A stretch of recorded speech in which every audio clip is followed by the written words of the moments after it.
Sahabat-sahabat Yesus yang terkasih, selamat pagi, selamat berjumpa lagi dalam renungan kita di awal hari yang baru ini.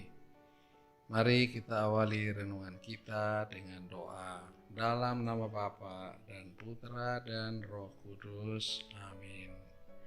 Tuhan Allah Bapa yang Maha Baik, Maha Besar dan Maha Kasih, sertalah kami dalam renungan kami di awal hari yang baru ini. Semoga Engkau membuka pikiran dan hati kami untuk menangkap firman Putramu yang akan kami jadikan pedoman bagi hidup kami. Kami sampaikan semuanya ini kepadamu dengan pengantaran Kristus Tuhan kami. Amin. Mari kita dengarkan bacaan suci yang diambil dari Injil Yohanes bab 8 ayat 51 sampai 59. Sekali peristiwa Yesus berkata kepada orang-orang Yahudi, "Aku berkata kepadamu, sungguh barang siapa menuruti firman-Ku, ia tidak akan mengalami maut sampai selama-lamanya." Kata orang-orang Yahudi kepada Yesus, "Sekarang kami tahu bahwa Engkau kerasukan setan, sebab Abraham telah mati dan demikian juga nabi-nabi, namun Engkau berkata barang siapa menuruti firman-Ku, ia tidak akan mengalami maut sampai selama-lamanya. Adakah Engkau lebih besar dari bapa kita Abraham yang telah mati? Nabi-nabi pun telah mati. Dengan siapakah engkau samakan dirimu?" Jawab Yesus, "Jikalau aku memuliakan diriku sendiri, maka kemuliaanku itu sedikit pun tidak ada artinya. Bapa kulah yang memuliakan aku. Tentang Dia kamu berkata, Dia adalah Allah kami, padahal kamu tidak mengenal Dia. Sebaliknya aku mengenal Dia, dan jika aku berkata aku tidak mengenal Dia, maka aku adalah pendusta, sama seperti kamu. Tetapi aku mengenal Dia dan aku menuruti firman-Nya. Abraham bapamu bersuka cita bahwa ia akan melihat hariku. Ia telah melihatnya dan ia bersuka cita." Maka kata orang-orang Yahudi itu kepada Yesus, "Umurmu belum sampai 50 tahun dan engkau telah melihat Abraham?" Kata Yesus kepada mereka, "Aku berkata kepadamu, sesungguhnya sebelum Abraham jadi, aku ada." Lalu mereka mengambil batu untuk melempari Dia, tetapi Yesus menghilang dan meninggalkan bait Allah. Sahabat-sahabat Yesus yang terkasih, biasanya kita menyaksikan ada pertandingan bola kaki atau voli antara grup satu dan grup yang lain. Kalau ada yang kalah, biasanya mengalah. Yang kalah itu mengambil tindakan yang tidak manusiawi dengan adanya perkelahian dan pertentangan antara klub satu dan klub yang lain karena tidak mau menerima kekalahan.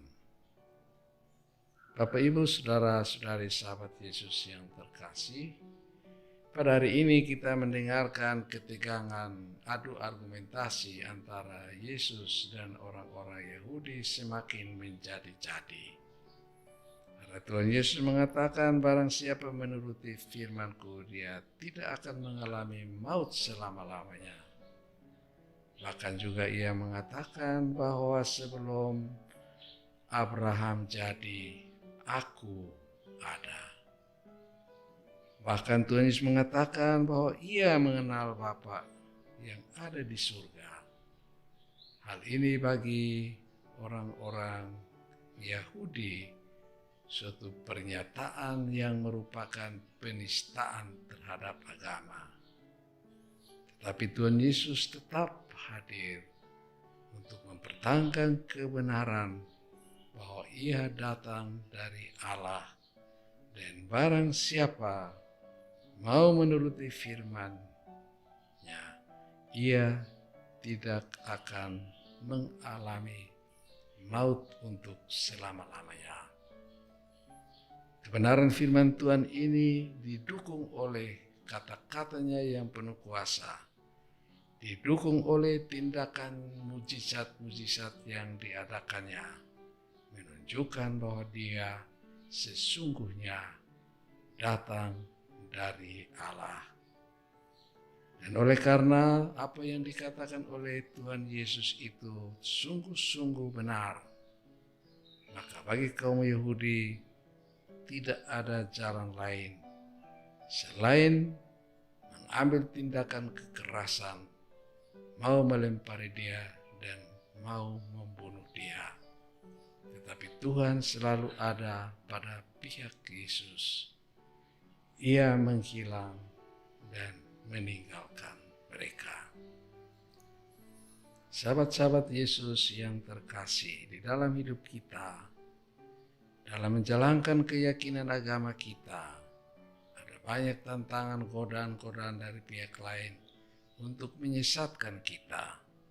Kita harus terus berjuang memperdalam iman kita untuk tetap berpihak pada Yesus, Sang Juru Selamat kita, yang datang menunjukkan jalan kebenaran dan kehidupan bagi kita sekalian. Dan siapa yang bertahan, dia akan memperoleh keselamatan.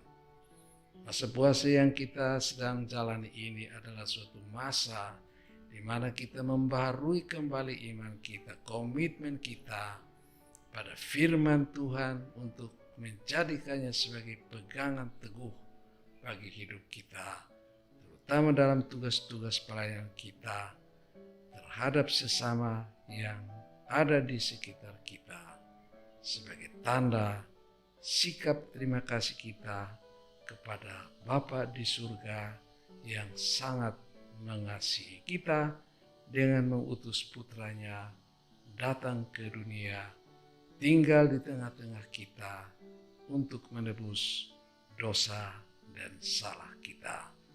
Manfaatkanlah masa puasa yang masih sisa ini dengan sebaik-baiknya. Hindarilah sikap foya-foya di masa puasa ini. Berusaha untuk menahan diri dalam segala sesuatu. Ketika Anda berhasil menahan diri Anda, kemauan Anda, kesukaan Anda, itu tanda Anda mampu untuk berpihak kepada Yesus dan bukan berpihak kepada dunia ini. Marilah kita berdoa.